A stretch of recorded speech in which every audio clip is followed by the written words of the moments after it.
Hello everyone, Jules here. Today I'm going to continue my series called Tarot Reflections, and I'm going to talk about the Wheel of Fortune card. And my series Tarot Reflections is based on the book Meditations on the Tarot, and I'm going to put the details below the video. So today's card, the Major Arcana, the Wheel of Fortune card. So it's quite an interesting image. There's always quite something of the enigma about this image. So this is the traditional Wheel of Fortune image, with the Sphinx at the top. So I'm going to be talking about the symbolism of the Sphinx figure quite a bit in the video, because it is mentioned in the chapter of the book. And I think it is the most important symbol apart from the wheel itself in the image. So I'm going to talk about the wheel and the Sphinx.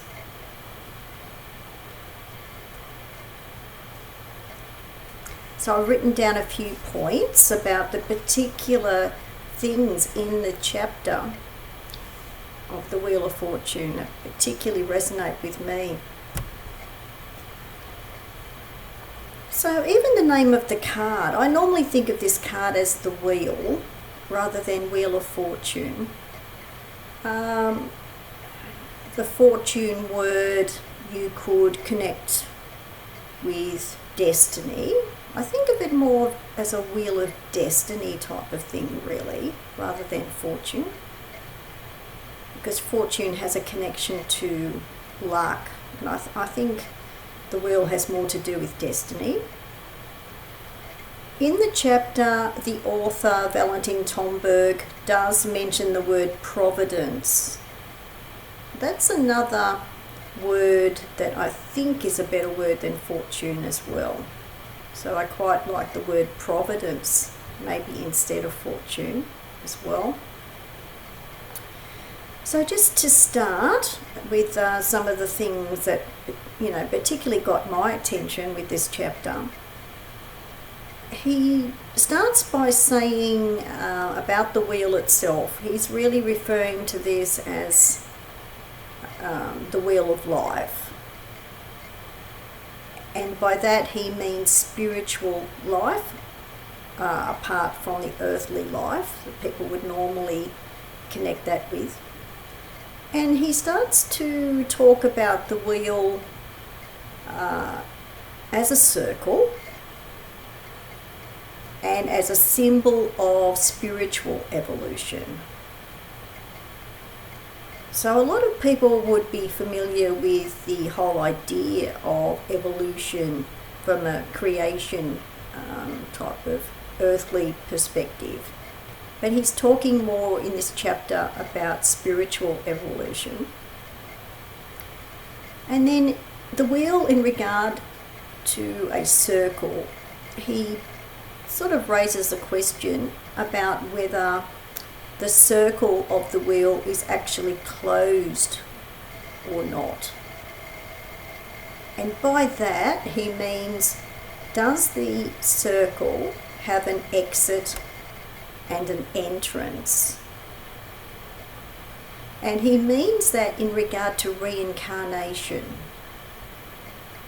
So I think that's a really interesting point to make. So he particularly makes the point in the chapter about the circle not being closed, in his opinion, and that it has an exit and an entrance in regard to reincarnation. Then, talking about the wheel in regard to spiritual evolution, he notes that that is according to stages. and he talks about spiritual evolution in regard to the individual as well as all of humanity. And then he starts to talk about these stages of spiritual evolution. And he says that these stages are connected to or relate to revelation. And the experience of revelation, one of those methods of revelation he mentions is Kabbalah. But the type of Kabbalah that he's referring to is Christian Kabbalah. Because this is a book about Christian Hermeticism, it's going to be based on Christian Kabbalah. Then he starts to talk about the particular symbolism, and mainly the Sphinx, because that is a really important symbol from an esoteric perspective. And he regards, or he actually kind of defines the Sphinx as a union of animal nature with human nature. So for people who may or not be familiar with the figure of the Sphinx from the Egyptians, it's composed of 4 or 3 animals and has a human head. So it's composed of the animals, the bull, the lion, and the eagle, with the human head or the human face. And he also regards the Sphinx as having, it's a mythological figure, and it has divine instinct because it also has wings. So you can actually see the wings on this card. These are the wings here. So it does have wings.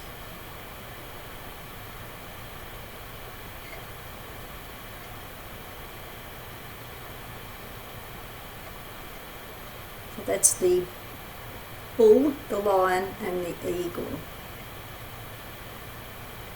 with the human head.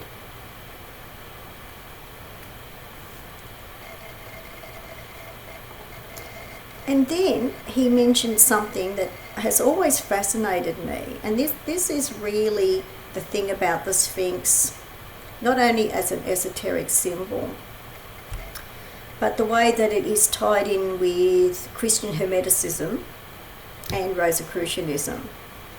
On this image, this does not have this on the Marseille image, but for people who are familiar, like with the Waite Smith image, in each of the corners, and each of the 4 corners of the card, it's not on here, there is the image of the bull, the lion, the eagle, and the human. The 4 components of the Sphinx. And the esoteric and Rosicrucian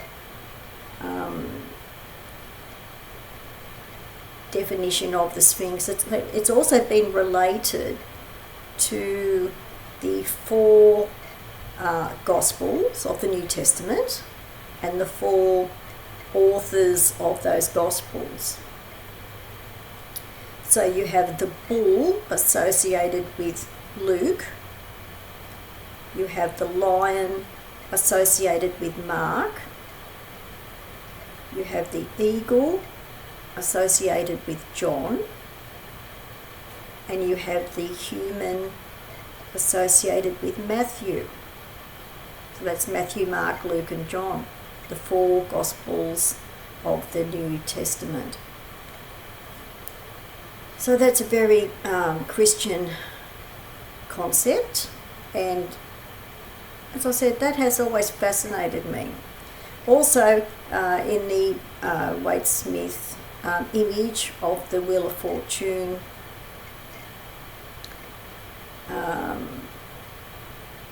you usually see that they actually have a book. There's a book for each of those figures, and that represents the Gospels. So what Tomberg then goes on to say later in the chapter, he regards tarot itself as a system of spiritual exercises with symbols, cosmic elements. I think that's a great definition, and esoteric tarot is you know, I have always regarded esoteric tarot and the study of esoteric tarot as a system of spiritual exercises and spiritual thought. So I really like that definition. Then he goes on to define Hermeticism. It's one of the few definitions that are actually in the book, which is kind of surprising because this book about the tarot is, you know, the subtitle is A Journey into Christian Hermeticism. So I think, you know, definitions of Hermeticism are important with this book. So he talks about Hermeticism as a wheel also, and as a destiny for a group of souls. So he's saying that there's only a certain percentage of people who will have a destiny to explore and adopt Hermeticism. I quite agree with that. That's why these things are not for everyone, because not everyone wishes to do that and to study and to follow that and to be inspired spiritually by that. And then he describes this definition of Hermeticism as a wheel, and he says it's a wheel as a river of thought that is never ending. And that quite resonates with me because I have basically applied, you know, my thought and study into this type of thought for over 25 years, and I really do agree that it really does seem to be never ending. I've often wondered about that, but that makes more sense if I think about this as a river of thought, like a wheel. And he says Hermeticism is an aspiration to spiritual knowledge through the mysteries.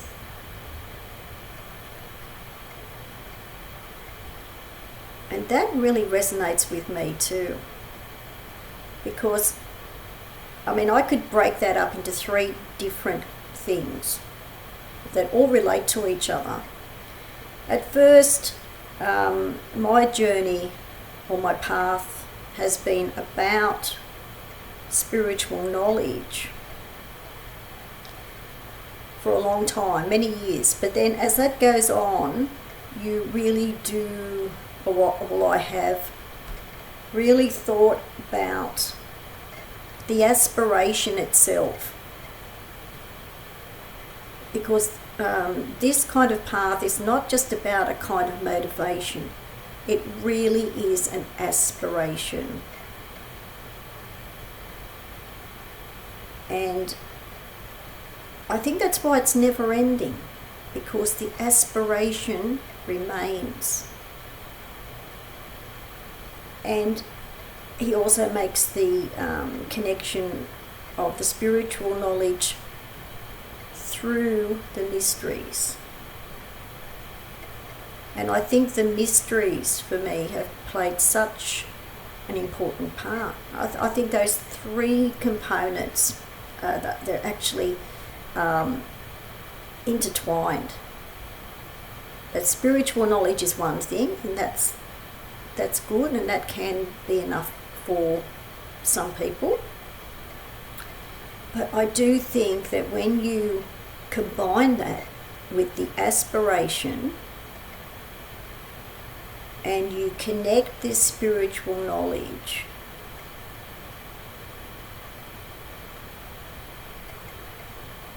and he uses the word through the mysteries,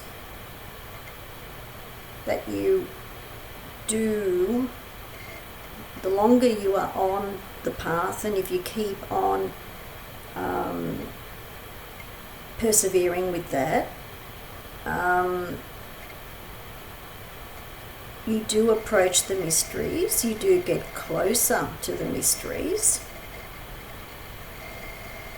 And sometimes there are moments when you actually do pass through the mysteries.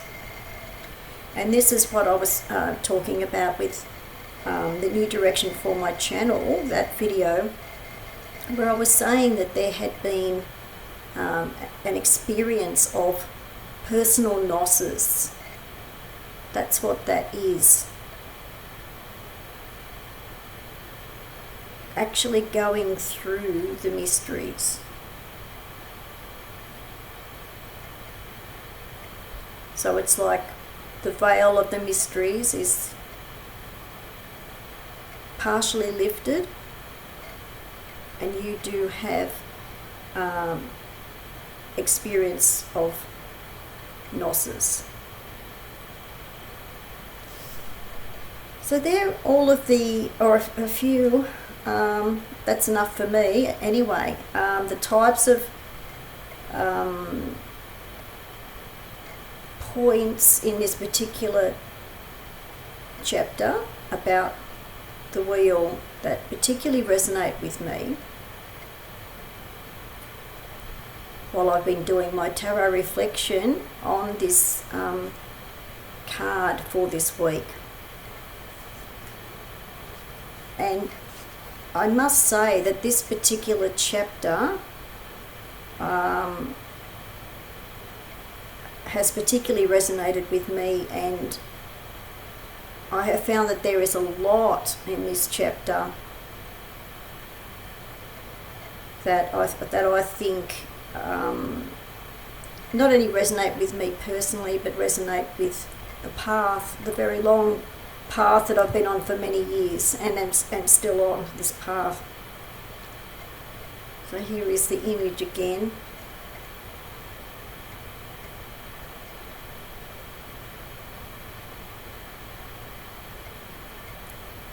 So there's some of my points about this card image and the chapter of this book, Meditations on the Tarot. And I'll put some details below the video. Thanks for watching. Bye for now.